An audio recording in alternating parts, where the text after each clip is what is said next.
Yenina yetie sompa. Abusuanfo yedamu nyina sesɛ matwɛn ye na yakɔ aba aha ɛyɛ sompa 101.1 FM ade akyea bia yɛbɛda safo kantankan ase sɛ ɔde sports ɛbrɛ yɛn na ɛno no ɔde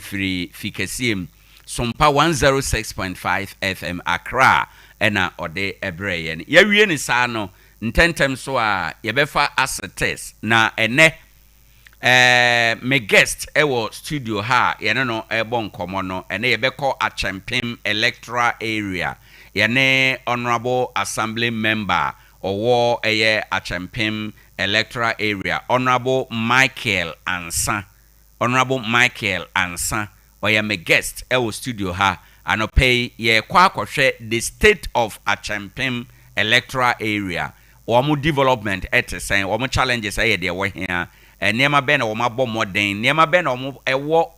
electoral area ho a opesen panimfo adwen ba eso anamo ben na wo mutuo ye bewura ni nyina mu na ye didi mu nkomo a ede aba beduru empempen so a ye duri ene dia ekeka ho enyina enti ebusanfo eno enche ye de sa nkomo no ebebrew ewo afidie so bantentem so a no yemfa assetes yemfa ntoa so assetes no ye dwumadi a ye de ka yadwene ye kire yadwen ye dwumadi a ye nsam a yahwem na yehu se wei se na nka yese eto nanso anto ne saa na ya kire yadwen ewo ho na ene de a ye de ebre wo no ye fa ede afiri video wei emu na ye de edi nkomo enti no yenko na yemfa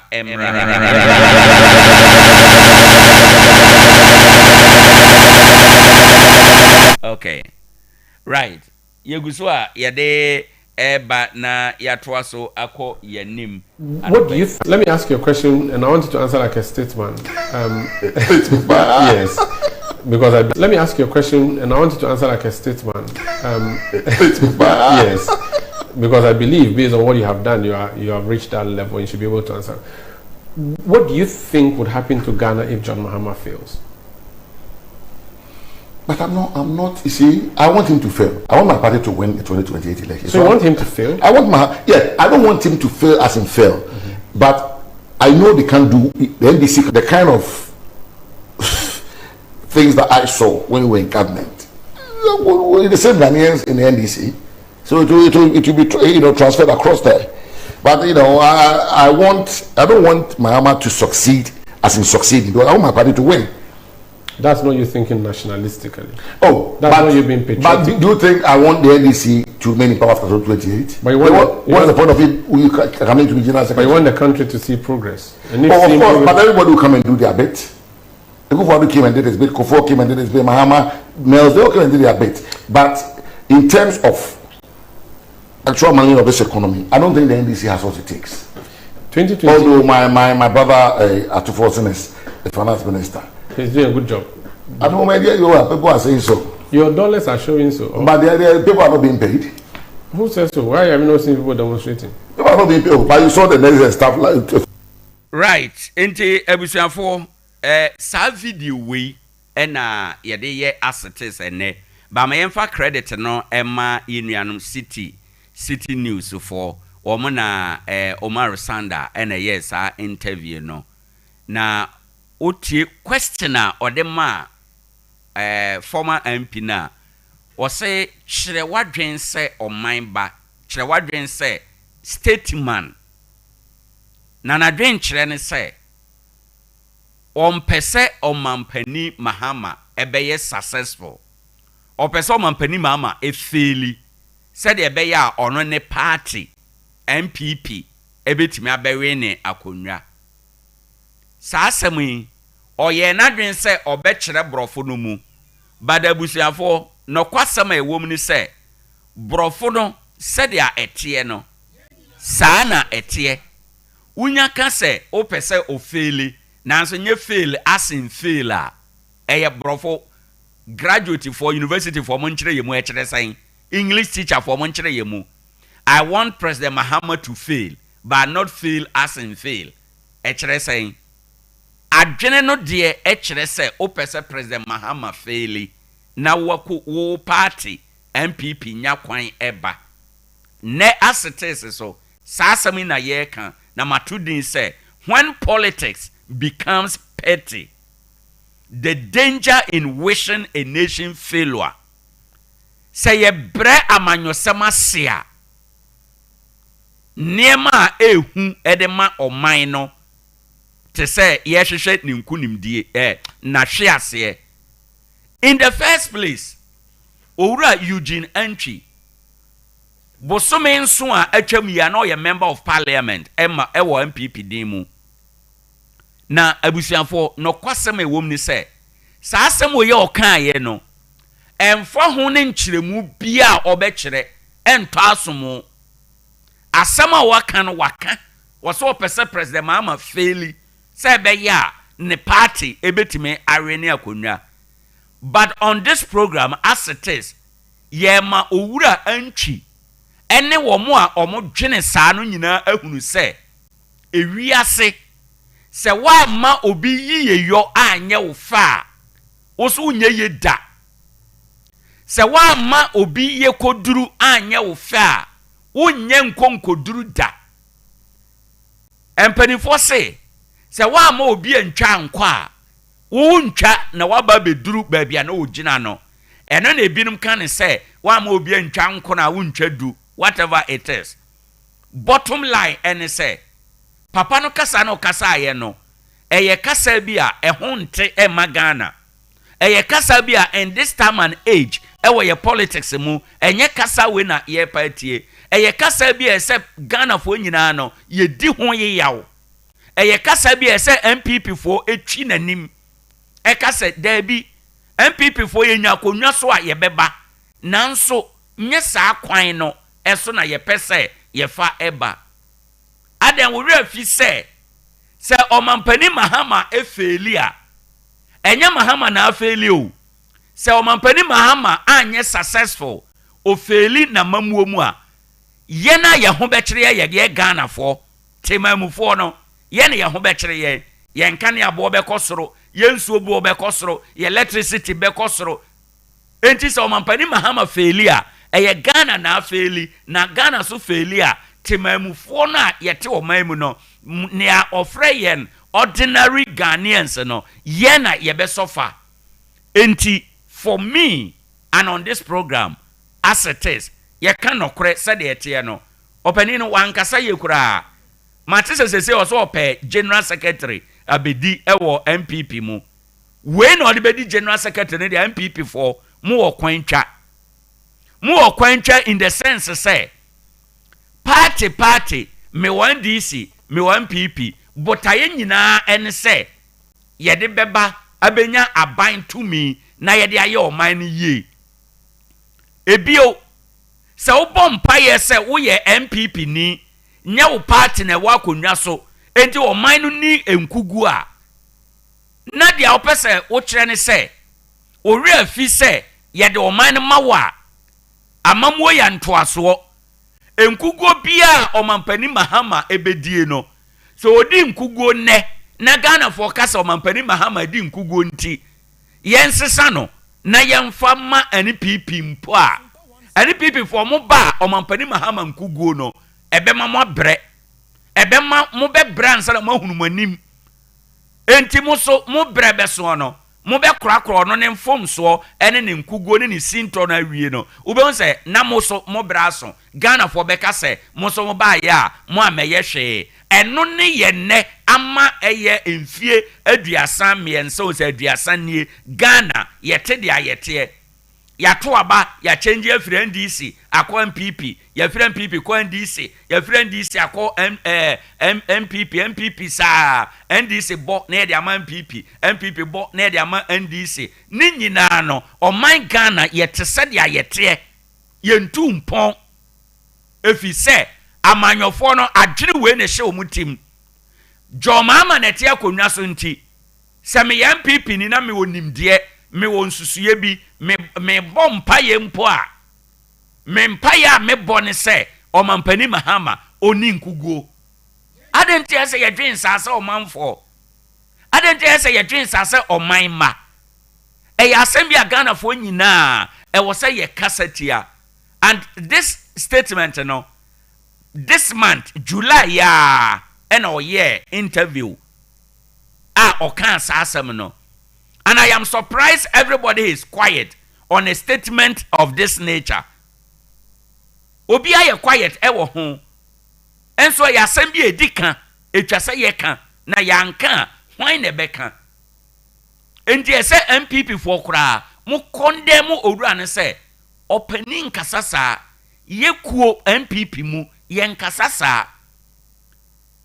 samuso man kana motena ho a enkrofo de betag mo say sa na MPP 40 enso bia na ye ono nko na dwene ono nko ne nsusuye ono nko ne mpaibo enso ebi beba be sare mo ebi beba be fore mo ama yaka say MPP4 say na motie MPP4 eti say enti ebusuafo owura no kasa okan ye no ye ne assetes so de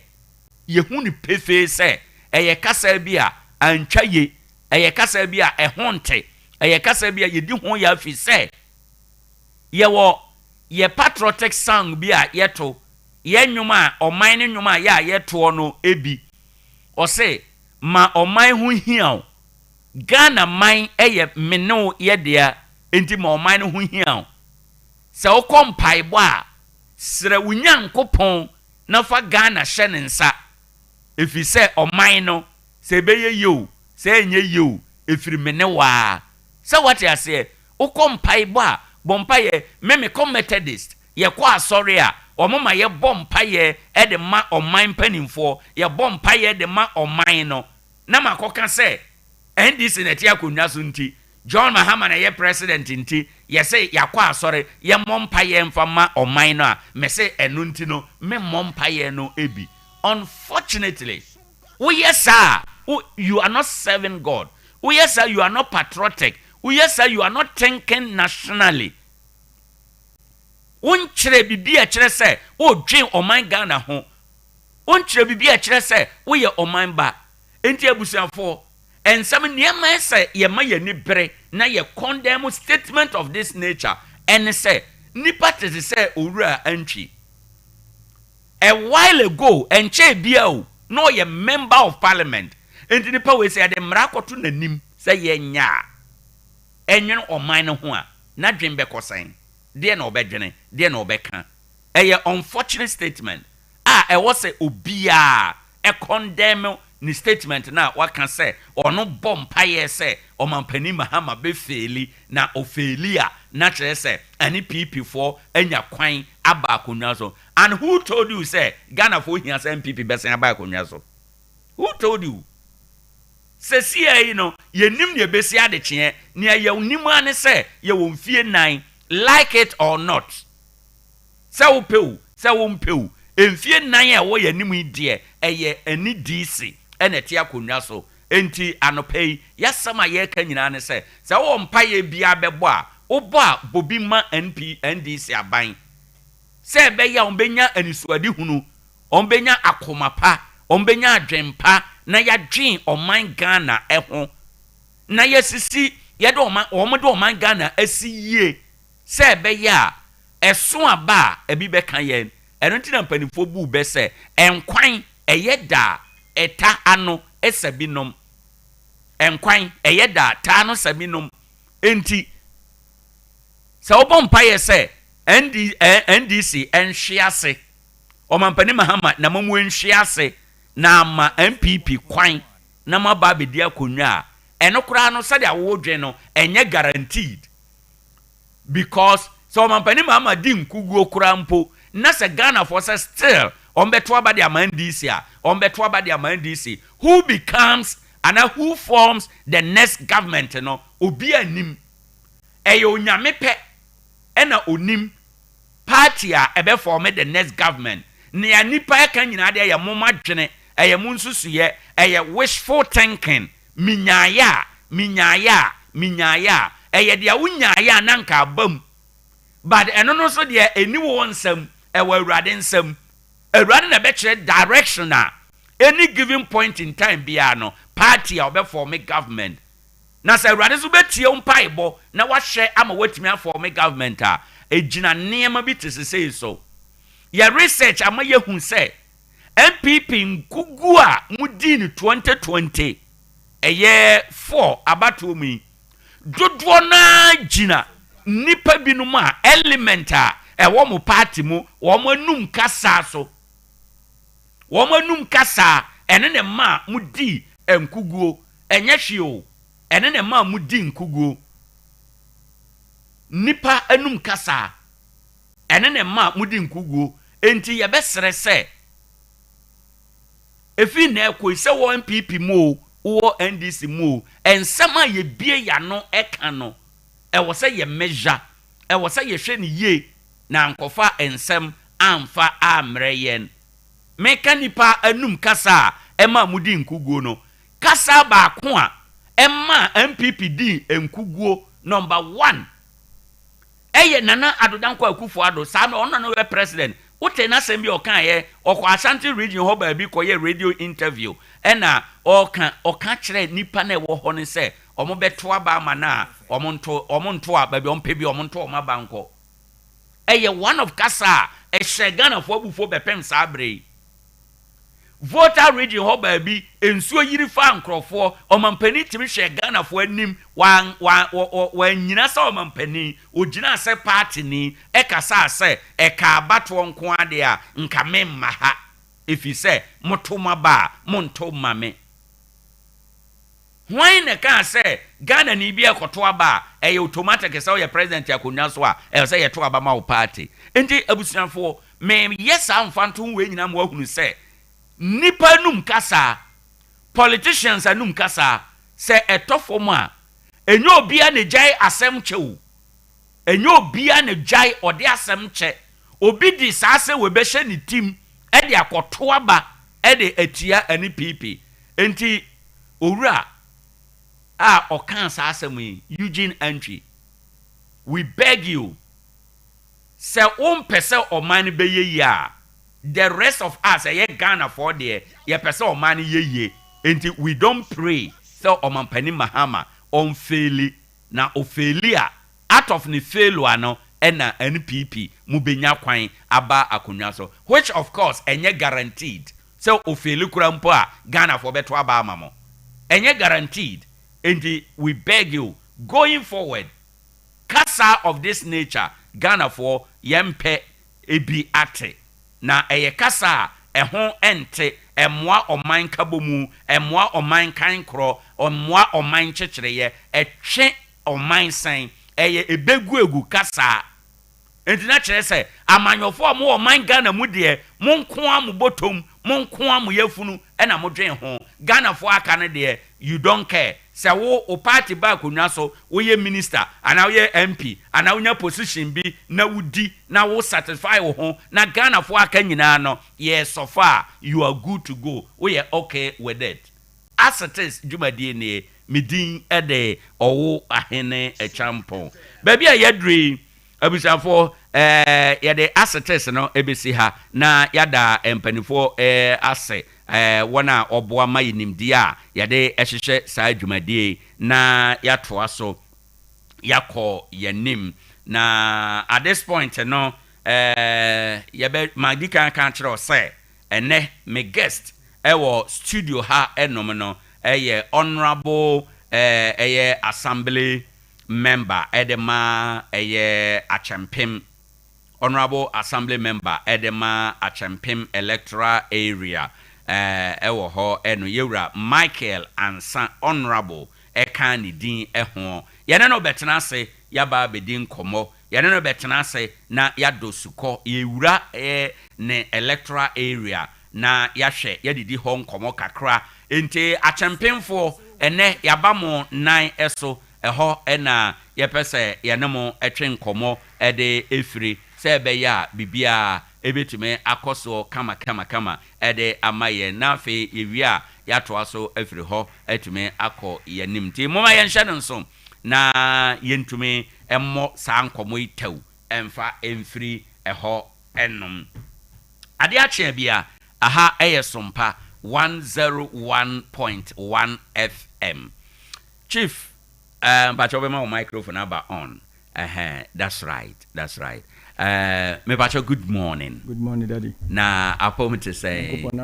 yo if ye there. If you papa. Right. Na electoral area and swear. You retirate you kama. Ye kama. Nyame enshraw. Say ye to nsafrew na oje pene say obeba. A champion for who don't open say obeba na oni ye beba betwetwe enkomo na ye hunu Nema koso ewo electoral area ho enum. Wada Roma. O electoral area no efiri hen kopem hen. Ene ye achampem electoral area no. Yo. Eja edi odi kan edi na sema Nyankopon. De anope so waye na dum na nepe. Ma yeda so ye tiase. Right. Onye ye na ho fe bia ne mo ma dum bi keke. No cray. No ma ye tiase. Odi kanzo mi din chairman me nananuma owo community sini nyinam from Achim to Tebe Junction Jerusalem ne banchi mi nyinara. Right. Me de inchia kase me de ma me nananum nyina na numumba owo ho nyina so mi chia ho nyina anope. Timi community ni fi oye Achim Achampem Chalekrom banchim Jerusalem na Tebe Junction ho nyinara eka yenim peso. Oh, okay. Right. Yeda say P. What the assembly member no in fear saying ni? You pocho me 8 years na me woman. And not as a wedding can call in fear 9 chem and was saying ababiem. Very well. Not as in the electoral area no ni mupa. Okay. My young share says ya yanugusu a ye no ka say eba development emua. Says ye dey na ekoso e electoral area ho. Yo. The Yankopon asibio de ehwe a champion electoral area community a osunye pa na kede impuntudwuma so eyade a ohia eye o community sini nyina mu ehia mbo pa o community sino na wo hwe 4 years a abesini kona na enyoma nye kura na enyoma ye because na yetum ye develop bibi kakra ye ho de ye mpemfo obabua ye metum ye no ye nyina chide na nanom na wabo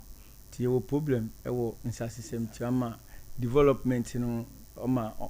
ye bre e wo ho no enti project ben anka e wo mani so a mo pesa mo ye na asasesem ayeden e de amamo yo medasi se mi yino nkokra biti de achim pese any problem ewo asase ho sende ekwa nana no wa chiro de dwumadide na owo yepede ye ya mbre bia abesin ko 4 years time ye boy ho modern ye di dwumadi bi sie ni do oye school nyame adom yetumi nana hono modern bo na ekromu ni nyina hono modern bo yetumi ye ma ekwa school dan no onche bia mofo ne de wo ma wo suade na nana no obo no modern ye na asase so de onye problem ewo ho nti mehwe school na adecha ade se nyina mofo ma no ordoso nti nana no ma yende obo modern na mo de yetumi ye ze ka ho no so ya ye de aka nti eho problem ni won eba a champion ye community bia osunye cause efan DVLA my one area wonyina premier hospital area ekuru ne so na ndan ke kuru no ahedem na kan ye kura no se bia ye pede yesi hospital bi de ma community na ye bomu da nanom weja asase e de ato but until the ewo a champion military area because ama se pede ye tubo ho kura bebi ye betu kura no oye problem de man nti obe na ama amanfo ehu de no dwumadi bia nhyeda enkodo ewa na nso no until them ti de ehia manfo no ansana nti dwumadi ni de owo yin ni du de another ye betum ya aboa ma dwumadi etum akodo ewo yin community de mimpuntu dwuma no oye din man de asasesem nti ama oye din man company bi pede oboye na dia osiana asase nti no na adina transense right nti nka sesie ya ye kasai mwanya companies bia o maye ready so mbe support o ama moye project a ewo wani so yi yo medasi mde ye fa no ebi ti de Anglo Goda or company every year bia wo boa communities ye wo bibi wo Anglo Goda for trust fund na won na wo so communities ne ya nemfi na bibi wo na pede ye ya yetum ya ye mo ye eni so ebi ti de school ade bia ye free there wo ye man na obaboa he no yin na se de propose ade ko na we tum wa ye wo de aman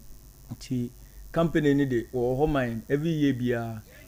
wo de latest brand the project brand ye hia na ye so ye tum ya jotting down na ye de akọ but ye de ko wi na e bia ye de ebenya no na asase sem akọ problem ti is a company no ama ya cha se de se bibi de mereba or de you make sure that ye de hia na asase ni papers bibia de abekire ansana mo de wo ye mahe no we tum wa ya man right enti sesie ya ye kasai one nananom adi nkita ho na ede na wo mu assurance ben ede ama wo fans asesem no ho se ye beboa wo ama wo nsa ka bi ana se wunya bi one nananom adi nkita ho yo mpocho medasi nananom de ye no adi nkita ho papa na mo minde enu obedi nkita ho na tamne ya build the atwa se be company ne ba osuma no chede only any project e dey abo communities but until them but minim there as time goes on ye ne nananu ye be engage one ne ye engage community ni na kan na nzema otiti dey no nananu ma hwe na woda tutuye examen ma communities no impuntu ayeden abe ntinka wo benya wo se ye di kankranya asase bi to ho se asase we daachi bia yenya akwanya bi se ebeye mpuntu dwuma bia oho na yede ebeko but eno no ebi ni ho sese okay nti afi na one nananom guso a mudi enkita ho ye da se ne eno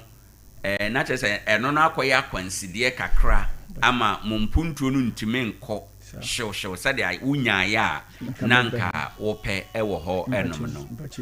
ene yemisa se akwan ho asem so ewo achampem tesen yo meda se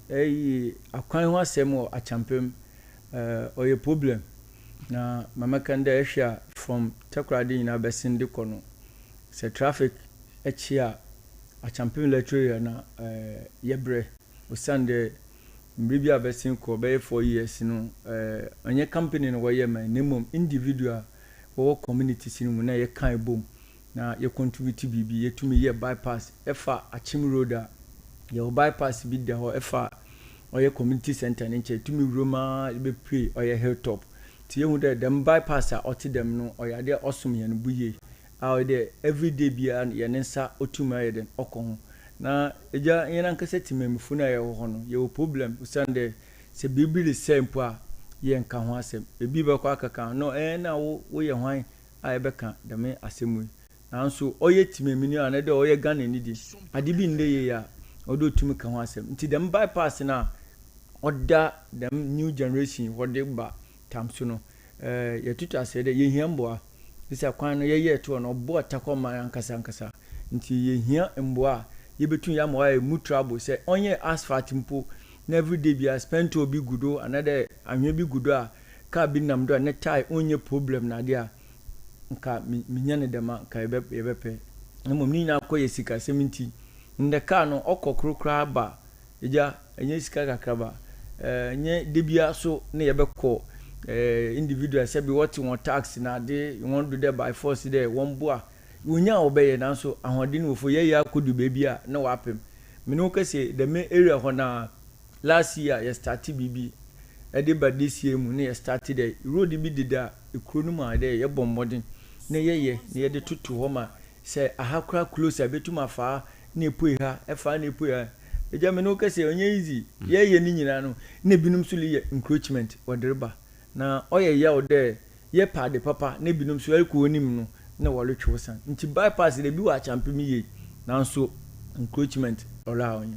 nti de na omo de encroachi edan na omo si de encroachi ana de na omo ye de encroachi ye bypass a wo keka ho asem mpocho medasi mpocho oyedan oyedan no mu sisi okay na minim inde wiase na waba no ye nim mom de sande yesu but ye be ye hu kakra nanka minim de road de ye was some meters bi a wode to ha sebi entum embem but in the yet to land in one plotter ye dim do so man nti na car kwan no kra no ye san ya fa ye de aka na sebi esi wudan no wi a hin na befa ne be wuro wo fie ye nim de na nanum atona asase am man ye de sana befa bi aka se nyame atu nsema ko hu na nanum na asase na wode mam no osu a mepa bi aka ho ma mefa aban ne de a oda ho no ensan so mfa ye den mfa nka wode ho ebeku no bi esi den na waye flowing na waye no na niti ebepoi oye road num ka kase na mo den na obesi no ho kanya obebu da na ye tutu ase de minyoma no woma no do ontwa no du twaman na yen nyina so ekronum ye fa oye faman na nkasa right ndi yen sanko ye chi kakra ekwan na wo ka ho asem no o se yetumi ye ho bibi maamu a kamoni beje ne tebia tesen sesi eye kwan ne de wo he bia ya ye kota na atutu ana ye mfutu kwan na potholes abaso ana etesen yo medase emde yenye asphalt wo hoda eye mfutu kwan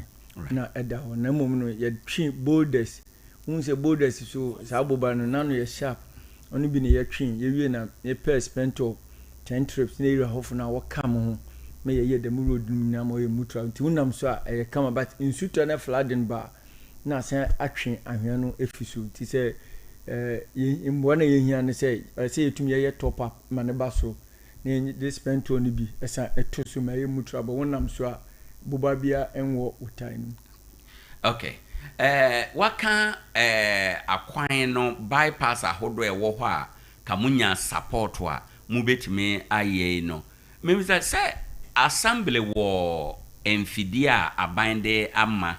se enwuma nketenkete binum se ya yenhia se ye de bema contractor kese no ye betime de sa emfidi drip machines no ye de aye ho adwuma emfidi ba ye watu anamon bi ade a kire se bia assembly makwan na yemfa mfidie no mesiesie bibisa amamu ana mpachin waye bida osande obaye de ma communities no ankasa tinisa sunti no ehwe oye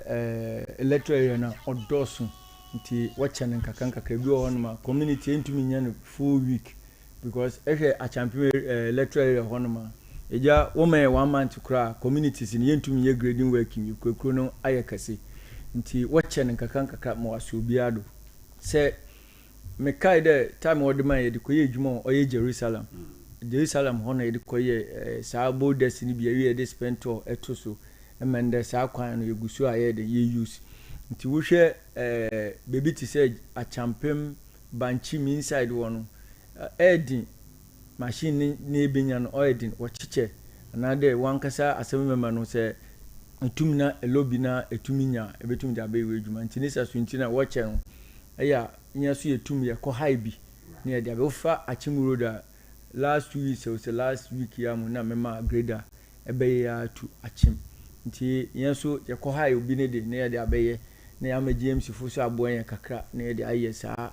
ekwan no ye na mum no dudu na ewo ho a ye gudu ya ni GMC fo so ekasa wetum aye inside inner ones na ewo ekonkofo fie na de no enye ti ye support pa na ye ni nyina makwan no aye kama de amen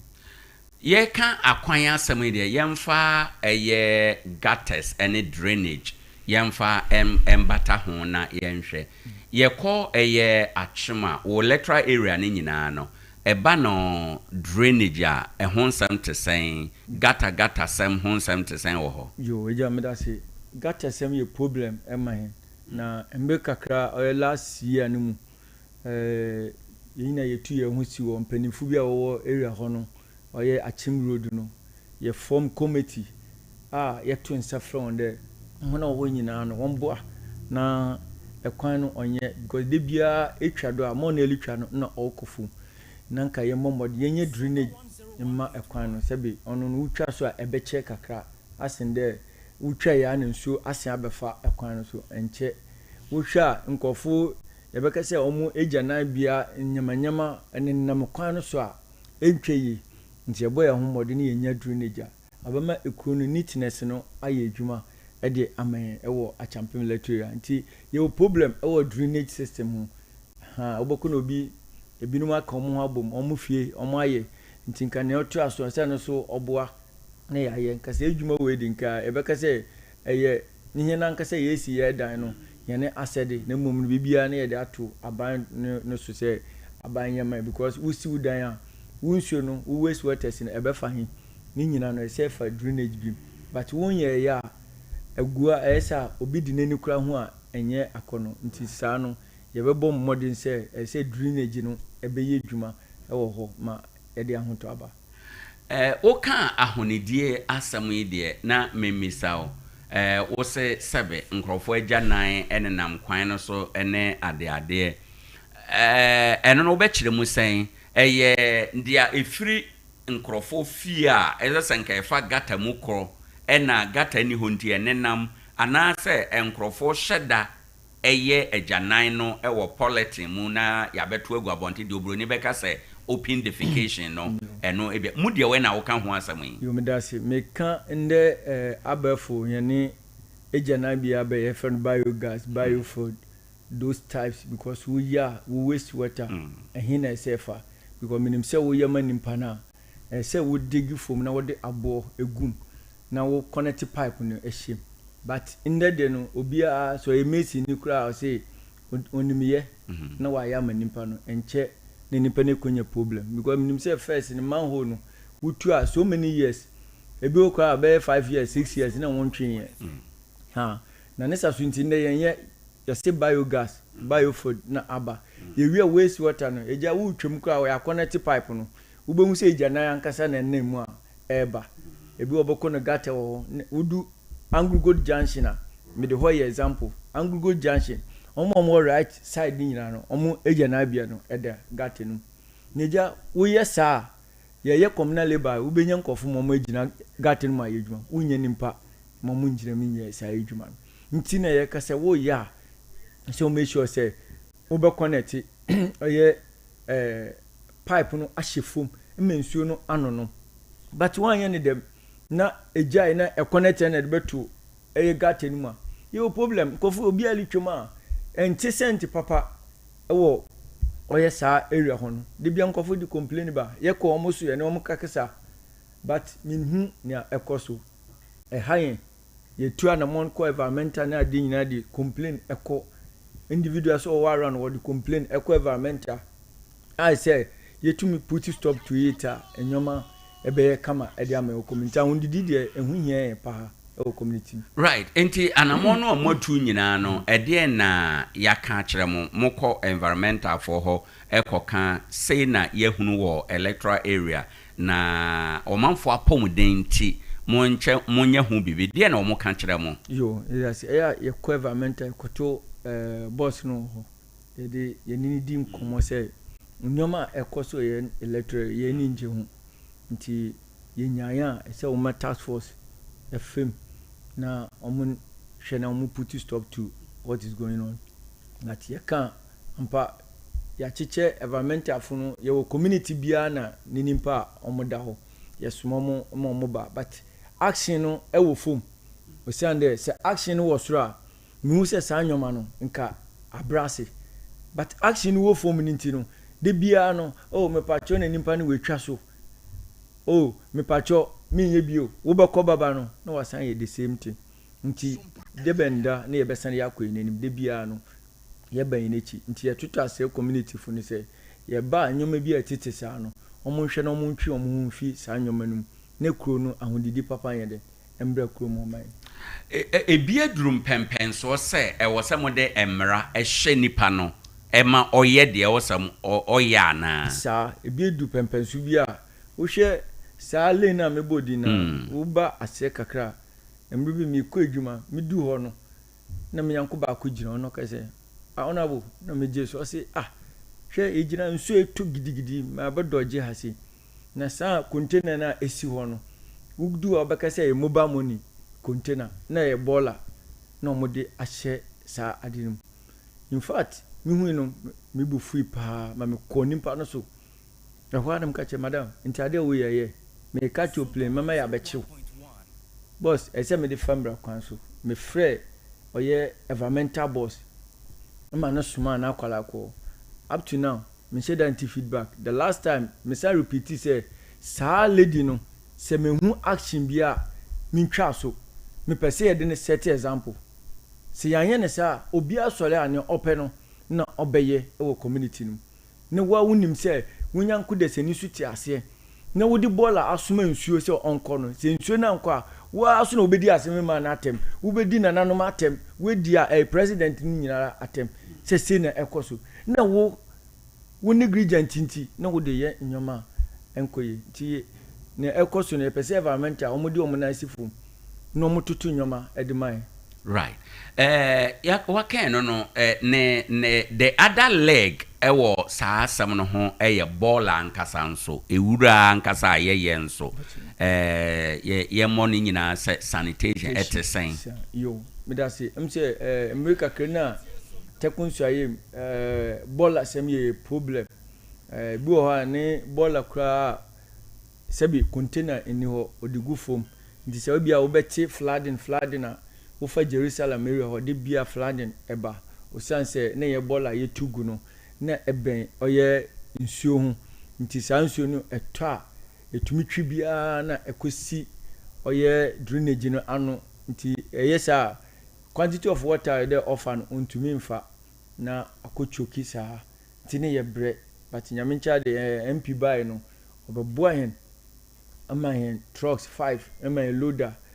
ama kope excavator be ka ho oye brother Zach o Jerusalem obo no mbodi man excavator a 1G ni sika sande opese ahundidi pa eba community nti oboa hen man so yetumi de machine ye dwuma nde wokọ ho a wuhu bola bio ewo ho nti yewie ni ye pe car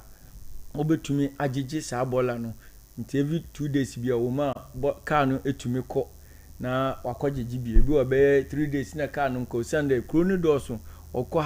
ha nti no ye nya ne de bia nti ya na complain efi Jerusalem ne nkọ aso eba ti yatutase yenim se ebeye na bola de ebi wo ha and pay me by me favor mental boss o sande wukọ achampema school nankasa sa bola ne yetu ni previous yetu ni nyina e bola bia eniwo mi wie no ye announcement se ka ne ba na obefa bola no kwa o de container ne ba ne ya announcement na obia de ne bola asan aba o sanse ne yempese de bola ebegu fom na wa wunim communities obi hia wa na assembly bola ne yen wi ana bola ne yen ni si ana obi tumi di watema I say eye wo pese bola no omudi be sifie but bola yen fe sifie but enyoma enkodo ka ne nye regular emma henti ye tutu asire de assembly betum aboyen na cars ne ayemo se enye bi stationary kura wo oye achampem lecturer from ode kono am the distance ne cheda anye eyibia na nke ye wo bola ka esiwa de bia no oye adwuma me because we hwa achampem lecturer with the containers 3 ebesi wonde ade besa no na ayema na se car no the whole month na se car na obem 3 a eja bola nka na hin wo de begu ye ni bebia ye de begu ntoma ye bre na yenim se assemblies no ya omo ema electoral areas no containers a ye de bola egugum pacho assembly amamu bi mu wo permanent container se car no nyama ya mu benya ba bi di egu ansana eyema wo mabefa na yo mdasi ye wo container ho ebi tira champem de container ewo ho banchim container ni ho Jerusalem container ni ho nti nisa suntini bola ni dudu na ye digu fom place a ye wo container ya champem a onu ni ade a car no ebefa but car no oba se 2 weeks no obeba ku wo ma so ko different place so ko because the contract ni ma oye Zoom line fo to mo check cars no e de ma communities no tenye de bia na omutume ba because a champion din car no de bia kra obeye ma ye de bola no akọ na nso yenya ne santi no omoche ebi oba this week ya next week na wasan ababa ko ebi ompo yenya nkasa ye donate bibi na Africa and ye besere no so betumi abefa ba ko bia ma ye ne saa se anka yemfa bola engufo na nso ye bibi fuidi we den a ebi begu ne nde wokohwe a ehwo na ye clear na wokohwe sini asia ya e ko school ho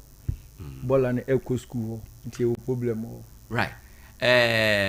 nti sɛsie mo yɛ den deɛ na mo adwen deɛ na mo susu sɛ mo bɛyɛ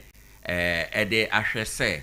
bɔɔla no ntumi ntena nkurɔfoɔ fie nkyɛ ɛna hɔ no nso yɛ mpɛ sɛ yɛde bɛgu fam ti deɛ na mo amadwen ho sɛ mo bɛyɛ de aboa de assembly yɛ no yo egya me da se de sɛ de bia yɛka dɛ yɛhwɛ nsɛteɛ nyinaa no ɔnyɛ pɛ nanso yɛpɛ ahondidi nti sanka dame bɔɔla cars na wɔde container sisi vantage point no nke yɛnya bi a nke yɛbɛpɛ osande nanka cars no ayɛ regular na da place na nkwala sua de wɔ hɔ na yɛmpɛ sɛ bɔɔla cent bɛkɔ mɔmɔ nya yare no nanka yɛ avoid ɛhɔ no nyinaa ɛde ayɛ different thing nanka obi agye container esi ne fie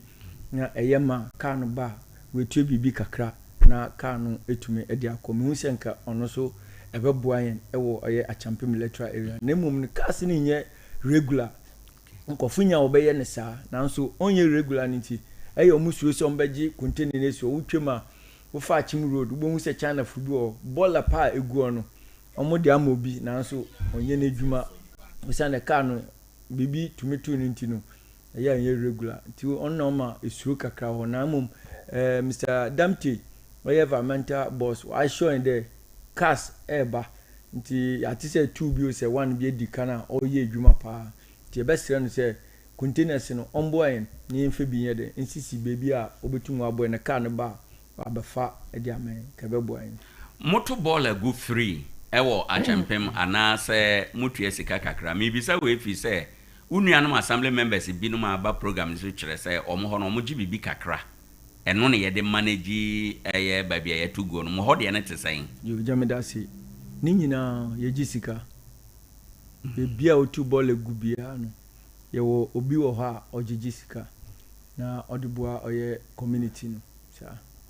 okay enti mo obia de ball no ba mo gye bibi kakra sɛ de bɛyɛ a mo de bɛboa community no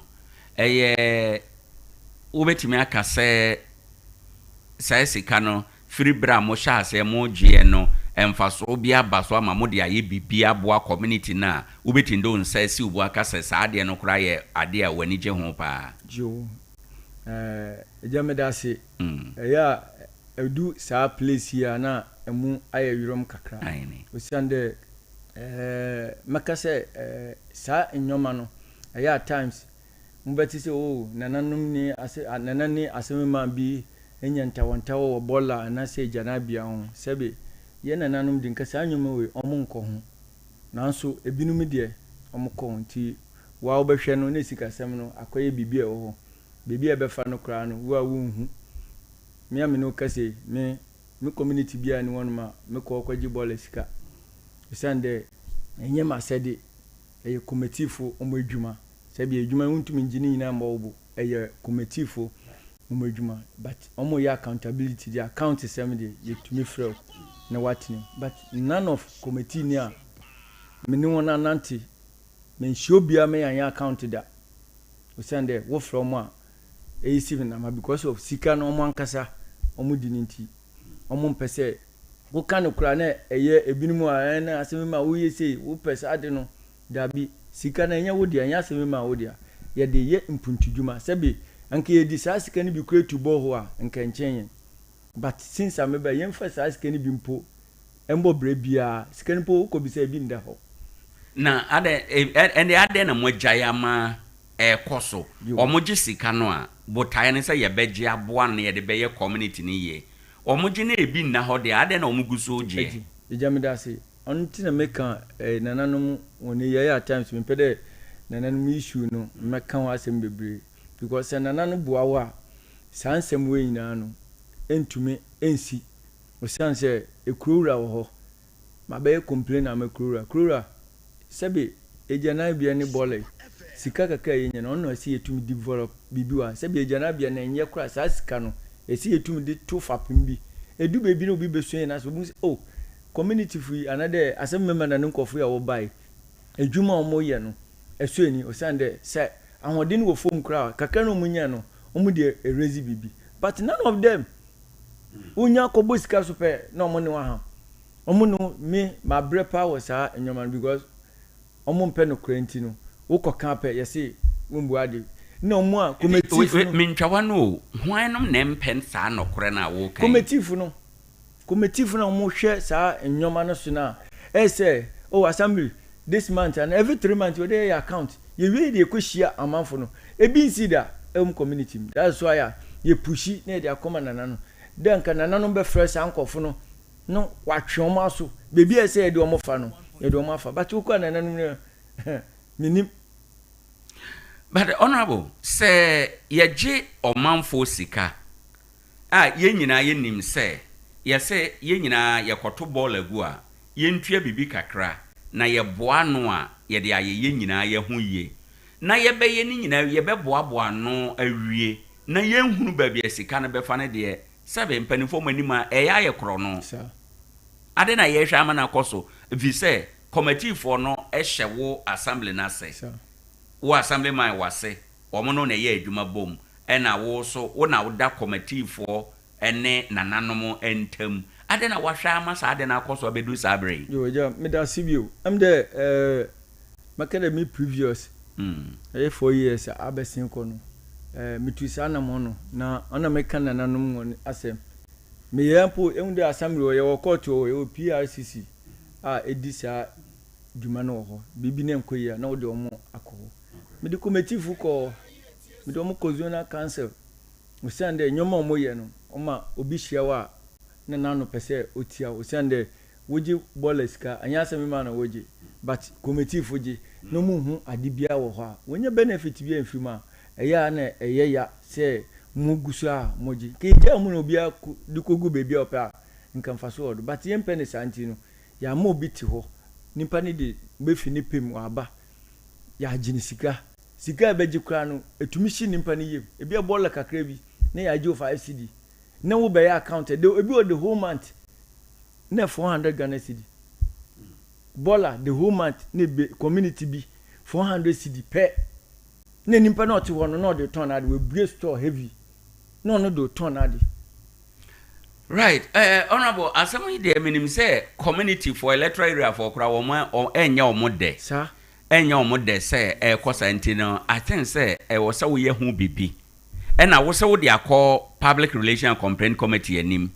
Wo de akọ zonal council. Ni nyina akọ ye kosi sen. Yo. Ona make say oye 4-year term no. Those people ni nyina say omo efime ko. Me bebi ekodu na nananom kra kan ho na me de omo kọ. Nti wa wunim wunya kodua assembly na nkasa no omo ebinom no omo leti assembly members ne down send nye na yeka no kra na ye omu hia na no mu se ye bibi something else but ni se wu hu ye sa ye di edomenim enyoma nkoyie na nane na oji ball esika ya be complain ama ya kona nana so dana sadi we ya emboa nti wo de chine baby ye ya me mpo me ye nhihye odu baby na nananom binom no ye no mu ye chem 3 we dey na obenya hoho ofie onya hoho se oto nsuo ma no nti sebe sa nyoma no wo divide na mana na ba ko a ekro no na na dia na nkai no ya pe account bi dia tum ye nana se ne ye pese ye yo nti sika kakra ho ne ye pede ye de start bibi nana be boa me nyina ya de ya ye but committee from ba no nana no mpo tun se from wonko o sande won fe ni dim ye de emfa ma nana no nti nana no na na make kan asem de odo mo di omo esifo ekro no yomo dia enya asem ma dia enya committee ni dia nti nana ndo omo na esifo na omo ka no kra kire member na am se kro no obama hu kakra de aba wo hie nana kra wo yem be hye but committee fu ni nyina omo fe eni di nhye dan ye de e ma nana wo committee for do say 5 omo ye 5 omo nyina kroma na bisaw ho asem se assembly yesika kakra yetua yi yate se baabi fo bu akonta na mo ha de mumu akonta de na ekoso kroma na bisaw yo omo ebisa pa be kai yen papa Pakwesi films kwabedu asem member na ye rounds wo ye sa program no na bua o sande obama hu sika bi o community no mu kai odu baabi no yen community ba kon a owo ho bukwa ejese ne nimu nimpa no mo ye no eya atete usanse ye baba ya account ubedu no mo di ntokwa esi no chese enyoma na ye pese pepe ye eda kwan so no na mo mpene sa nti saa committee for na make an previous okɔ no de na mboa osande yan shed account of an account yan ye bida nananum to nsa from omomba ye de omo akɔ PICC ye de omo akɔ zonal council ye from kra omomba nti eya ha adwe nti ona make say assembly no so omo na omo de omo na asifom hu say assembly member de complain aba hu say enha na nka onfamba nti say mu mpanyinfu no wode wona asifom osimesi bi obey side we no asotwi we na wo ma na me hu say na nka suro bi ye de wo ho ma nimpa no nanso ye kwa last minute ye bebu egu asem ma wo ye se wo ha adwen dodo wo ye se da bi me ha adwen na mmom no ye ped say no kra o de di wo community ni mu no nimpa na woto abama nti asem so mi di no kra de ma saa mpanimfu na wo ye de omoto abama ma ye se ebia obi kwa tumisha na wo pese next time ye to abama wonti no na wo pese da bi saa na me di nka de bai na nka mo nsan so ye de ento am so nti saa na ese ekɔ no ne committee no mo nsesa wo mo yo onna nsesa na make ho asem say na nka ye de copy assist o ye assembly na saa measures no ye di nsem bi eto o mo so say ye ti saa complain we bio a committee no wonye bio on committee ni mo me fa ne say committee ni de kura ya to aba na ama wo mo nti eno de ombe say wo mo tem ba saa particular adwuma no sikagegye no enko mo be munji sikagegye no mfiri o mo nsem yo eja first no na meka no na edu bebi a wo kɔ assembly ade na hayen pa na ejanabia ya privatize edema individual bola ya privatize edema individual ndi se nimpa no benya se obenya 10,000 every month kra or the 80 Ghana cedi no the bebra assembly member eja den obetum dia your community no wutum fa mobre bia wutum fa nya bia wutum fa nya hwe na 100 cedi kra a year na 1200 den na wo de be in the blog back we say wutum fa nya hwe ina ya privatize the main individual no or the hwe na busua no man no we dia apinisi buga wo kona bola na so obaji 10 cedi na obaji o say ya privatize the amount na ye kunya na mkache say Mary de menya ne sa ni mum meji committee fu su di say oh me committee fu omo ba fufuri di omo be ye adwuma nti meji bola ene ejanabia ni na edema nte eja say abaye oman ne dia eni obia nsem nti nipa obehwe na ona bosom so ebede yebetua ne ka nti recently din de sana echo ono so matunsa from minim se bia nde no mbehia na yako meeting na yasem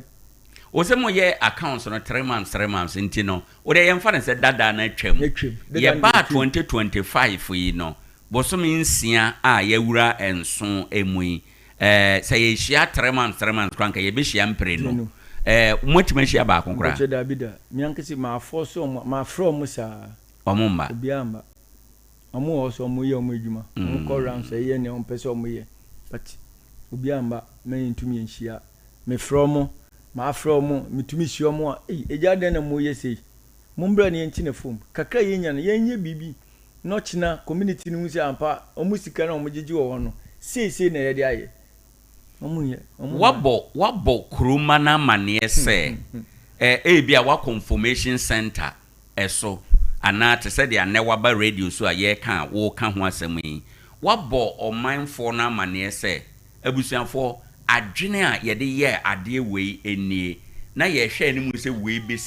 besi wei ne bekoso enso ya pem so a wona ehye omo nsem no bia sei na asie sei na omo ye no ntino ama wei aye den ede amame se assembly member anamo amatunie ni nyina nkwa nkosi aga wone omanfo na twetwe san komo yi ye jam da se ye community sina o no eja ni mu meeting ye no din pa okay ofra omo ma ntino bibi te se wa confirmation center so minim se information center wo ho a mpoche bi wo na ono sukura no kura so yasem usanse ye wo chieftaincy issue anti media mini problem o na bia pemasem ewo ho sa na emum no fm kan say information centers na ewo ho no ya na o moti kakra nti de bi chi se me ankasa mbo modern na misi media right so mitumi ya media dia em say communication be effective e de amamene committee fu no na enya de bia so na say me ma sebi me ya na ekoye bibia ewo ho sebi yen nyina mfumso ye ho ne mum committee fu ma bom say meeting there how many minutes, how many hours ne ye kwotun na ye buy 3 months sikase ni yenya ona boden ne ye pese ye de ye bo aman ne ye ko hu nana nye ye di ye hu komo ye ko hu nana manana so de beka ho no ne ye de aka ho ne ya ye de me na mehwehwe but omu hu me se bibia mpese ne ni da ho nti no omu mpese bibi kura obamati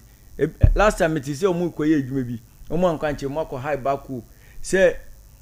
eya minti binu ma se ha dwen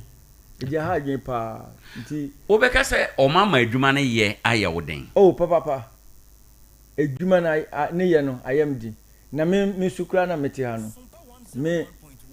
minim sabe me strength am wonti no mitumi yedu me strength na na my me rely on committee ni bia committee ni me frɛ na se akwanya wo ho a me somomo a omo ye den omo ko but se me frɛ na akwanya ni wo me anka se metu anamo na ne metu sa anamo no ma asumdwe aba o sande ye boye tri so a ye mo committee ni o ye se assembly member ba munim se mo ato aba ma nimpa 5 aka assembly member ho nti ni se mu ye mu pe complain bia mpo a mu ye da ye be hia na se ye hia committee fu mu bi se omo question but omo bi se committee question omo ba assembly member na why there committee fu ye to abamu omo se honorable members nti bibi ne se ye question omo so ene na mimisa se wo ye den na wanya hoden wanya sika e de aye adwuma e wo entam se bia bob bi ahye adwuma nketenkete bia wo community where sa wo ye no wo ye den na watumi aye no jam da se papa e fa no bob ni yemtwa kwan so yenye we no since me buy on mining fani one cedi mpo mbe she me da ndi hwan na ye me ana me ye wa wo bottom sika me ana me ye ya kan community bi te say oye achim community bi a nanano mitiri so a na sorry Sunday e bani mpuntu djuma eti saa ono a tu no bottom me kai last year ye achim kwan load ye twen ye de ye nyina no nanani bra almost 150 million me ye de ye top up kwan no so a me kwan no eye mutu aboa ye nua no obi anam so a no mu etom ti search chief a oti sei no unya be miensa impuntu de embom o community ubetumi aye adwuma bebre o community no ma asumdi aba nti oman ni sika oman ni den minkom nti semia mekoye medwuma na bosum so menya 2 cedi na me se saadi we na me dire kwa akoya makwa akoye na oman no so a benefit nti saa na meye medwuma because oman ni sika no kra na committee for fambe en fan ya de mpono omo famba na honorable ujiri say ye jai masika na ka wo mo ho eja enye se ye jai ma eka ho onu ntem me ka se ekrunura ewo ho nananu mo ho nti se wo bypass omo ye ko ebibi police station ye ko police station ye se eje hu se emboa me anka me tia no me ninje police station nanka me manka me community bebia tema city se na meka no nanka ye bibia nyina de asomdwe atena a community nim because obitia wona so na anya woda assembly osimesi ayesi o but anyam de na ya panicho ehwa na ye twa so na nyina ya atena kama because wo ko police station eja wo bibi kaka wo beto aduane ama wo mba no wo kwa spending enye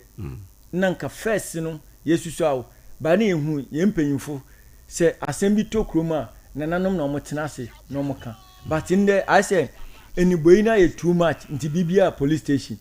obodu na asem na nya asem bia o de wudi fi na nanechi na wode ko police station ubeko na wakoboka ewo kwa mfaso bi enimu nimpa no wo bo ne kake o se wako hospital na wako no sike bi obetwa to no enye easy na makoboka 2000 meanwhile wo makra ndidi ye na wo ko spanish ice cream ti esro mo se bibi ni a wo mnyembo ye wo mod ne enti ye ho aso community obi tie na so a eja hwese weti me pacho ya anye ni ye na ye di ye atutu ye me community ni mpuntu ayede abem asomdwe so abem but bibia na ye ko police station a entwe ye okay Emabunu adwumaye ewo electoral area hot say youth employment et is saying. Yeah, medasi. Obani youth employment make say a koso ewo yan electoral area. Youth no nya adwumaye. Youth no enya adwumaye. But when wo hwa ye we adwuma bia na nembra na nipa dodo a omodi omoye adwuma. Ti sebi manu de sumina so company bi wona say nimpa no waye panyi sebi onfi ma yemfa obi nhemu ti se bia other contractors bi aba na yenya akwanya ewo ho wo hwe model companies na ebi wa ye fa nipa na nipa ba ko eja wo de ba a champion electoral eja ho na oko ho na otena ase obi aso kita qualification no nti eya na ehedin ye fa omode but enye ehwo so anase enye massive say ende de ye fa nipa be 10 wa champion ko ya ko fa 10 we Jerusalem ya ko fa 10 wa achim ya yesi enye sa na eba no nam kai say previous WBHO company bi o shangugo da say we massive employment into ma henu anom no oh community si na from my 18 na din yan nya adwuma ni bi ye de eyeye na nka sa na ye hwe senka more contractors ebeba na omu pay ni so omu aye ni ye ni henu anom so enya bi aya sebe na ye na nimba ombenye bibia ide edi nanka aboa papa ewo community no but sisi am no kase ejuma no be kase it almost done e bia ka omu 1 year bi and I say 6 months bi omu de wrap up no mu akọ nti omu tutu omu nyoma ewo ho a wo hwa ye nuanom na omu kọ sisi omu san beka na omu ofie no mu ejuma ben ne ye pe e de amomu nti ejuma no ba hwan na wo de ma no sisi contractors ya kakre bi oba yesi epenipa 2 community ben na wode man na akwakoye eya na akoye nsem bebre ewo ho no Right. Bibi to say assembly member ya wunya quota sen say bia ye penipa afa omo adwuma ya wunya quota no bi na ya wunya sen yo eja me da say companies ayehye omo ase wa ha mi hu bi da since I buy say assembly member oh sa slot ide na wo de ba ko assembly man wo de ba ko mi hu bi da ti de bia me de at times me ni omo face mum but omo de omo mbre na omo ye adwuma omo nim assembly member bia omo nim na bia say nana adwuma bia bebe bia no wo de ba ko o sire na mo be ma nana oni assembly youthful akon adwuma ho nana na oje adwuma na onko ye bio youthful ya na ode baba eye fese company no bema nana slot ba ko nana je na ebia wo baby kura wo school a nana betum de amane ba nana ba ko na aba no ba ko pe na aba no na ye da nana se offer de na worka wuntumi nka bibia ekurowura nimba so o ma nimba so e comment de omo ese nimba no so ko ye adwuma no mo hwe nana but company nim fa sa enyoma no enye adwuma even who as member no kwa po page adwuma ni bi wo ba apply wo kodu akwa ye mfa wo letter e be yi ato baby ntia ye din me no gase nyina contractors na edi omachi nti mo ye den na mo hunu se adwuma na ba omo be bodawro kire mo se akwanya na ba nti ye wo slot dodo se ya ye penkrofo de ama wo mo yo am the company no wo hwa uko company bia ya ye no 60-40 ebisu ya ye no 70-30 eno kire sen eno kire se nipa dodo e be form no se ye 10 a community de no eni ni 70 no na company ni de ne 30 ono no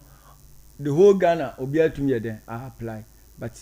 the 70 ni ye community ni dia aba the 70 ni ye community dia aba dia e say community members na na ye hwe na ye den ye de mom nti slot ni ba first ni ye che e bi adwuma bi aba o ye say a champion fa nipa ba ko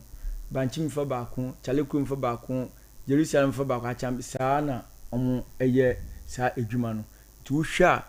na sa na no mo ye no so na eboa nti wo kwa nyame adom na nipa no so wenye adwuma na ide aye na me ametie honorable sebe adwuma ba assembly member me pray adwuma ma me nkofo o se na me san no mo ko pray adwuma no mo pray nyeye na nka be fese companies oh assembly inna de se adwuma we de nyena ye do be de ibi so nse akochi na a chese wo nko community ni dinim but e bi nsida wokɔ atekwa champion a yes na 7 members o yedi yomo but takwa ha de omo ni ma 7 member say even endorsement wo be endorse letter kra a youth na omo endorse okay 7 member kan right nti edwuma de saa na ewo companies bi very well ye te complaint bebre nipa bebre afre ye program so aka say slot no bakura ye ton man krofo a omo emfiri bikura takwa hanom na kwabena jan kura bai wote ba bia na wuti ya o confirm sa den sa hemfo no bi yesa what it is ansem no bi na eno no sa no motu ana mo bi wo ho pen ana yo eja medase ya TTV atitibi pa na ya na debia meka se enuminyamo wo yenton o sande ochina nye mpanyindi bi pa atu o san saa nyoma kakra bi nti ana meji obi 2 cd bi nti na saa enuminyam no abo debia meka che minuanum se ebesrem bebre se bana kwanya bi atisa yenja mo omo na me adum ne ye fa nimpa na edwuma na se ono afi se community we na ya abo me oh minya edwuma no meso membo a mede be no monje se shavu mienu bi mpo sika na ye de be na no oh youth fu ana na no monje na mo fa nto bibi e fa nto community no se ono ye far better but ye komkoma sa nyoma no koso ebinu meje ebinu so enje ti se na meti ha meka wasem no nti eya futu pa se yenu anom no se sa na omo ye dia omunjai osande ochina ne mpanyi dibi ti se meka na ato but sa nimpa na no obetu abama o anaso obedi wanim na mo wenye sampanyi oh papa we kura last time me call no kura no ojim 20 million ansa na o sa me letter ama me ojim 5000 ansa na o me adwuma ye wenu nyam no ebefo ti etoto asese se sa na ekosi yemma nyoma enye kama sebe mitie me asem mema me ni adwuma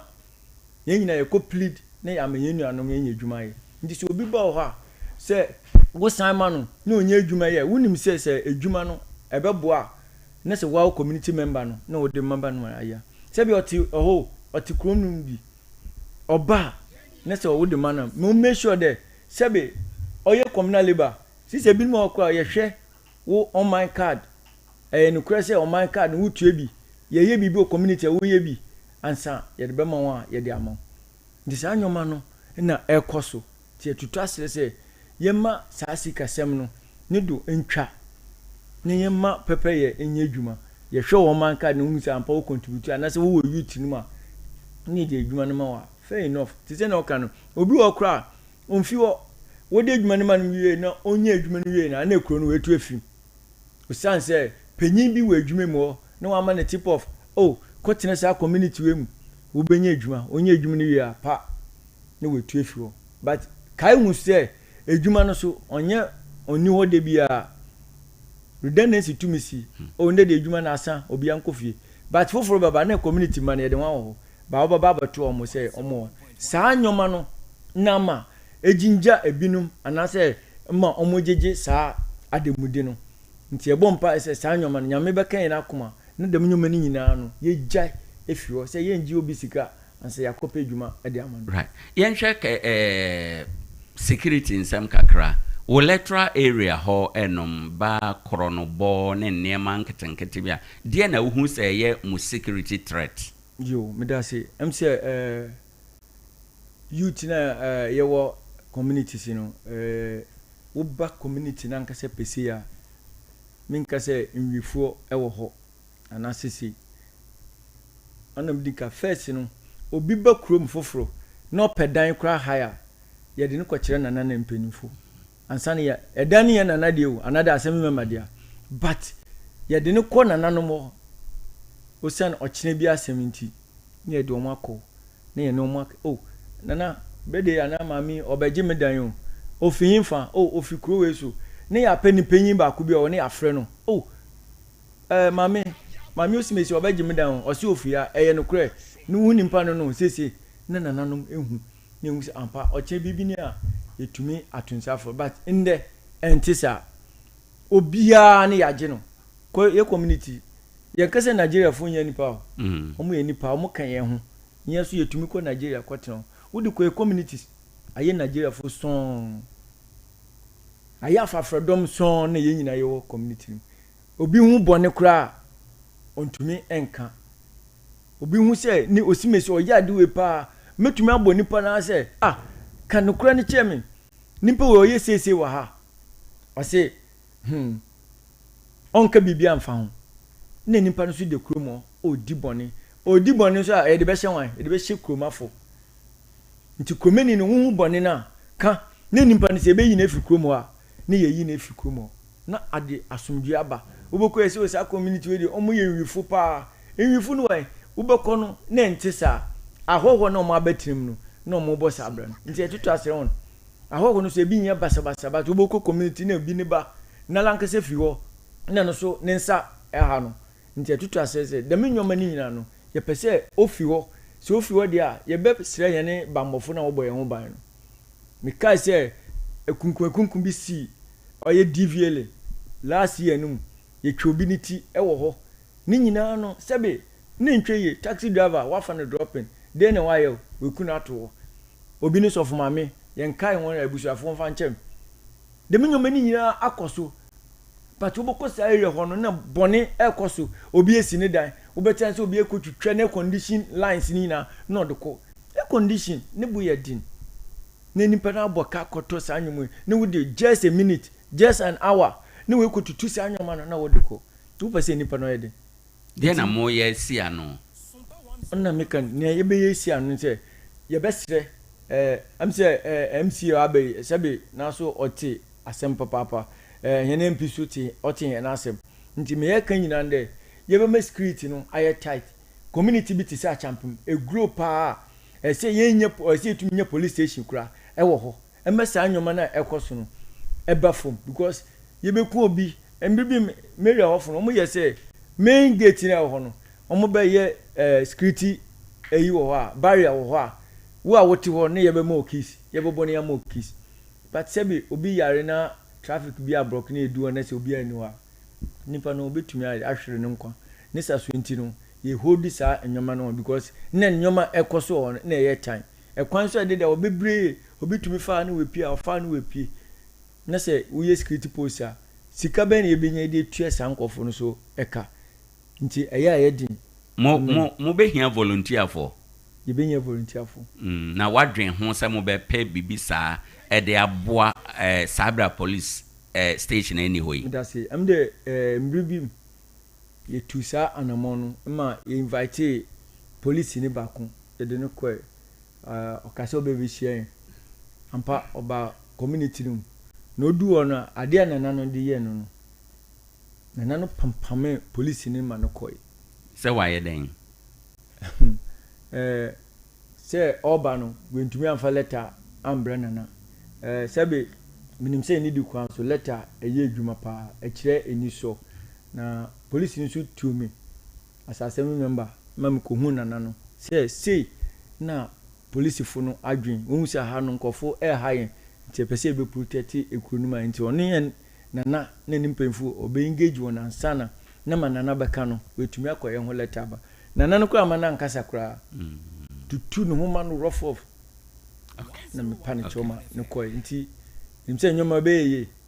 honorable meda say ansana ye be kwa ahoma no so sima be ye num na ye de adwumade aba wie ye no memisa we assembly wo committee benzo mi wo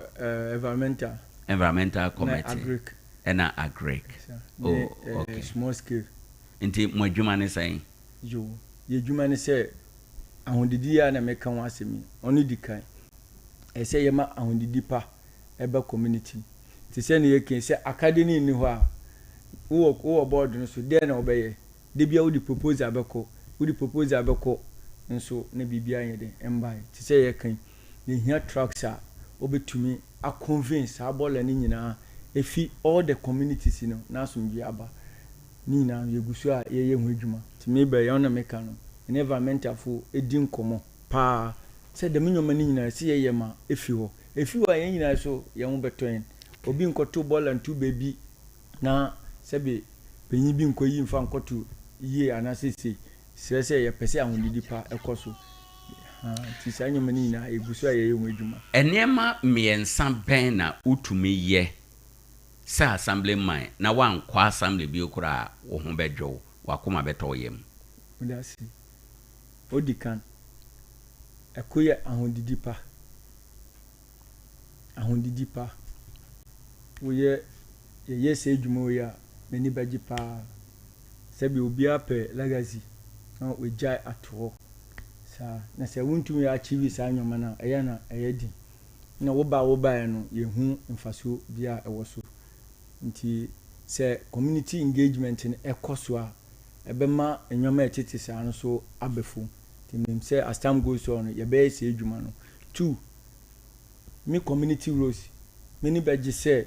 ya tally saa community roads ni na bypass ni nyina ama saa community no so neatness no so akɔso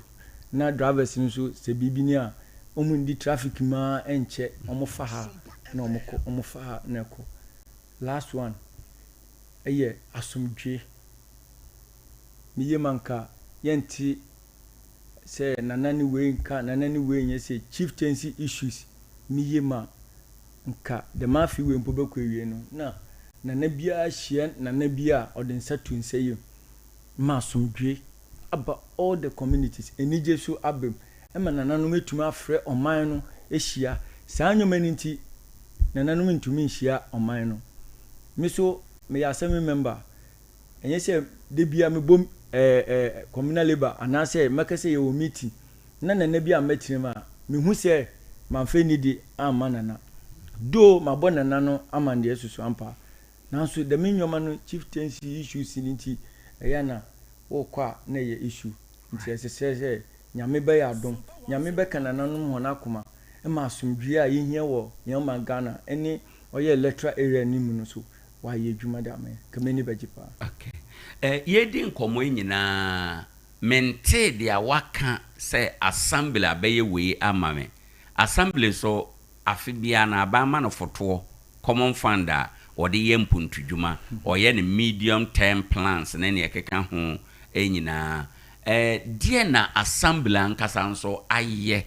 ɛwɔ wo electoral area hɔ a obetumi adi ho nkɔmɔ akyerɛ yɛn yo eja me da se assembly de wonye bibi ama assembly party mama kan de mi shede hu ade assembly ayɛ se metumi de misa atene so sɛ saa community center esuwe ɛyɛ assembly no na boho we ɔmo no betu ma me tema me bai se bia previous no na ɔmo yɛ bi ma ɔmo dia me bai ne de ebi nsi da na mo wɔyɛ na nkese yɛ modembo na yɛtumi lobby na bi no mabobo en wo community center esi achampe ma ya ngru godufu no mbesi yɛn nyina yɛ ne nananom ne yɛ ka bom yɛtumi nya obi ne we bi a yɛ de si saa ɛyɛ community center no yɛgusu ayɛ wo ba nkɔfo bebre me no kase yɛ si school dan wo banchim yɛ si bi achim Jerusalem me bai no yɛ si schools but bi sɛ minya assembly one bag of cement kura no omi ebi mfi wo mbada si assembly nti wo mo budget na ya amokɔ approve no mo edie na ya mo approve ja budget ndi ya sɛ yɛ de bi betu a unhu a uyem bɛhyew uyem bɛhyew but ya kase o assembly member no kɔ air no ke concept but muma pepeye enye dwuma minim sɛ nyame adom fufu ya o ma be mo betoto nyoma sisi amino kese o ma save obi a letter sɛ community bia ade a wo hia jotting down na fabra enra nam start ya me send messages di ma me community mpanyimfo na mo adwuma mti anope yi me fia ɛsɛ me kɔ mo nan so ne ye plan ade a ye betumi de akoto mo anim nyame ya adom a Wednesday a ebe ya ye kweshimo oye Security Action Church na adibia community hia no dem 4 years no ebeso no na ban aye saa nyoma ni nyina but previous ye hu saa enyoma no ntine ye bre timnim se nyame bay adom na recent ones ya wabe ombeboa na saa nyoma no ode atoto na akwaменtentem se boho kra na ebetutu amaye na ye beji na insusem so onken burden bebre Meda say honorable obeje wahome na mahwese menya afrefo ba banu ba sabi aka ho ye ne honorable Michael Ansa oye assembly member Champem electoral area ena yedi nkomoi 0260196062 0260196063 ubetimi afre na waba wo question bi edema honorable ye ne na di nkomo wa raise issues bebre say community ho accountability kura eyeden ene ne yekeka ho na ehon nkomo ena ye dia bedru sabre. Good morning. Hello, good morning. Good morning. Udini baby o kasafi.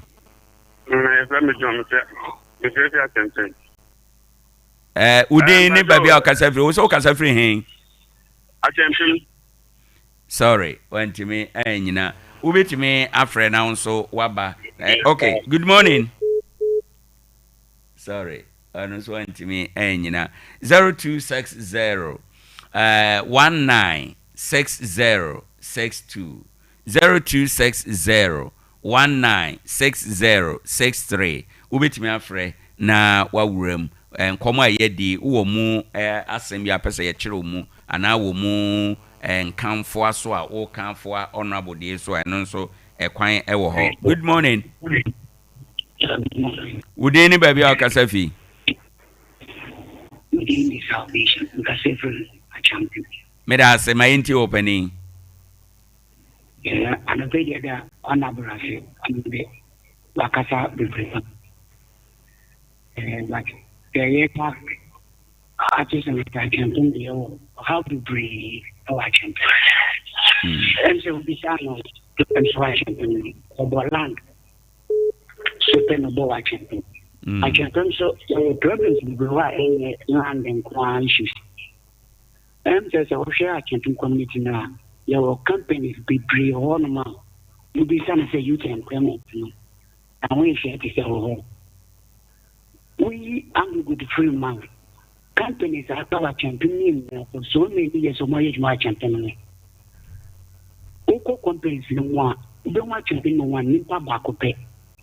People pa champion nim kura. Are you to follow ya pra say so your company now will land as well. A self community also in natural found. But so far, I'm play behind the back because of that chief countries is needed. Among the employment issue, our community is very bad. Okay. But as assembly on the so be up. Yes, no. I'm say a bad issue. Watch and terminate. Name kwaso dia. Ye brepa fa employment. Yeda say yemfo obi foforo anopay ewo ha enum. Good morning. Good morning. Udini baby o kasafi. I only be that tell me da say openi my intio. I am intio na bo akasa. Ani ka say no I don't really come to from termination of who say awai. Yes. The last message dey be make there. I said, man, I banner yet to Barista and NDC Noah. Yet, your community to know. Oh, I know, you know. Yet, I'm going to do more consuming now than the name of consuming now. I want to say, you're really going to see for Canawan. Come on, to my you must come for your baby. Because someone coming there, a family NDC, you go to know the Brian before. No one to me come on, but I'll young for say, oh, community,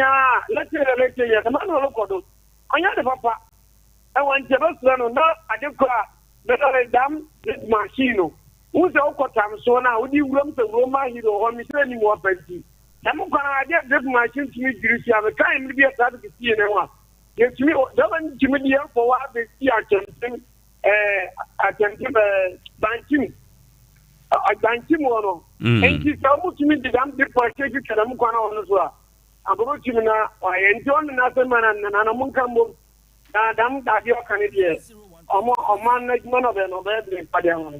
Yes, yeah, say bebre. Ebisafo ebre no nti yemfa enkomono ensi ha. Honorable wasema edi awieye na yenkwe. Yo. The afrefo kan yesu say bi o na obetimi opeso yi anu bia. Yo. Meda mafrefo nyina so ase na mameka nyina ne de me de obi biara ase papa na ye nyina yepe asomdwe ewo community sinimu nti ye nyina yemboa na nkanka committee fo no senana oto nsafra wona ombomodin na bi obefra wo bia no ombomodin de obekọ na oye accountability sem ya kwohwe na ye di hu dwuma ma asomdwe aba na ode ye di ye tu ye bia no ya ye ma asomdwe aba nananom yesire ye bompa de nyama bia onko ye mfama nananom nyame be ya adom ma nyoma atuto ye de ama ye community sinyina ma asomdwe aba. Honorable yeda asibebre anopei nkomo a wode ebre nyame nhyiraw minim se ebre foforo mu nkomo bia ba biewa yebesan atena asena yedidi electoral area ho nkomo nyame nhyiraw pa o ma wade nyina anyeye emfama wo right abusanfo eni a woti ye Honorable Michael Ansa ono na atene nka no oye Achampem electoral area assembly member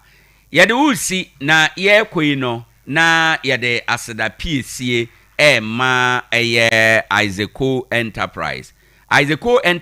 eye car deco sana me de meka no aha no yeton car ho nema isiesie car ma na ye fefefe se wo car no interior no ebetwa brighten pa de a eye Isaaco eho na obeko Isaaco Enterprise no ura ho a isiesie car ma na ye fefefe car woofer no ebomu ankasa ejigum kama edasompa echiri din babia ewu ede amount ka mu tape no yawo Android de no bi ewo ho enom eba na battery no a 9 to 21 plate ubenya ni nyina afi nso eba no hydraulic jack no 5 to 50 tons original seat cover car carpet wind screen wipers no ni nyina bi ewo ho ena original car cover na nkasa wo car no di si awiem na awia hye no a color no ebe dada ntem eya na the car cover cover ho ebe fefefe na ye de amount mesrew car no so bo engine ho ban wahu na metro engine oil no enye bia keke na esa auto papa ye o Total ye o Shell and Seahorse afei ye sign ewo air fresher ebe ma car no aye hwam kama ona mabontia beche dropping sanso ena bibite se fire extinguisher ebe ball car no ho ban ede amount ni nyina no Isaaco ena akwa ubenya na Isaaco Enterprise car ho niema adwasuo no ewo Takwabogoso Junction yene Mobic filling station no edi animhwe ewo ho enumte no na wahye no nso afi Isaaco hardware nso aba Isaaco hardware no haye baby a yeton adanse ho neema free blocks nnado de bodan so headpan binding wire pickers outdoor any quality paint ankasa no ubenya ni nyina bi o Isaaco hardware no so ewo Ike City Aboso Road ye ben Akowia Hotel ni mienu nyina no ubetimi afre 0244 1153 ana 0550 251 600 na afi udem ama bibia aye kama ewo eho enomo ede amount na yetime eko yenim ade nyina munte Isaaco de wabana se oye oba bedum yen oye adwadie mu edi kanfo ewo takwa ene ne ntemu handi ya na wahye no nso ifri Isaaco de a na yebo nka ya ka wo se ensupa ede enti se onum nsu a na wanum ensupa ewo edwaso sei eye Freedom Arc Natural Mineral Water ensu yi edwodwo akoma nkasa eye anum bi ebeboawo eye ma wo party ase ofie wayi ase wedding ene dwuma nipa dodo ebabie eye ma hotel for eye ma restaurant for pub for nyina ensu esa moton ewo ha no eye Freedom Arc Natural Mineral Water ebeboa papa ama bibia akọ enkan hwehwe achi akwan wo Sun City ahwete so Drill Masters for asehwa 0244 534603 o ye ka no ewukrom eno so ofra ye benya bi ede amount efrefre dwa ede maw enti no hwehwe achi akwan ene ya na kai se Freedom ensuo de eye free enti nombe Starlink internet no nso ɛda so wodwa so yɛ kaka wo sɛ we yɛ internet papa ɛwodwa so ne ho yɛ den life wom na ɛyɛ bibia wada Roma sa won saka ɛbɛboa ama wayɛ wadwuma nyina yɛma office bia ɛyɛma event center yɛma game center ɛne bibia ɛyɛ uninterrupted ɛwɔ high speed ɛyɛ 24/7 reliable internet ɛbɛboa abrebia ɛne internet boa den oto 50 cedi 100 cedi 20 cedi o bokagu koje Starlink internet services no bi Spy eno ane se bosome wu a na wa renew monthly subscription no asa eno ane no wo dem me pa chaw wo takwane ne ntamu de a 0500 853 0500 853 na udem anopei hana yede ade achen bia esie yebeda DJ Kenase papa say anopei oboaya yede dwumade ebrewo sanso na yebeda yetiefo ene yafrefo nyina ase womo a efre yen edi yechi ahomachi no numa empire mu ebepem sabre nyame nhire obi bia awurade mamo nsa no adwuma nyeye na ene den so awurade mamo nte abotoye mu asem ma awurade ma ene den ade a eye enhira ena emra makwan emu meka ne saade a na abusuafo midin ede owo ahene echampon yado esi ha yakraw mo enitie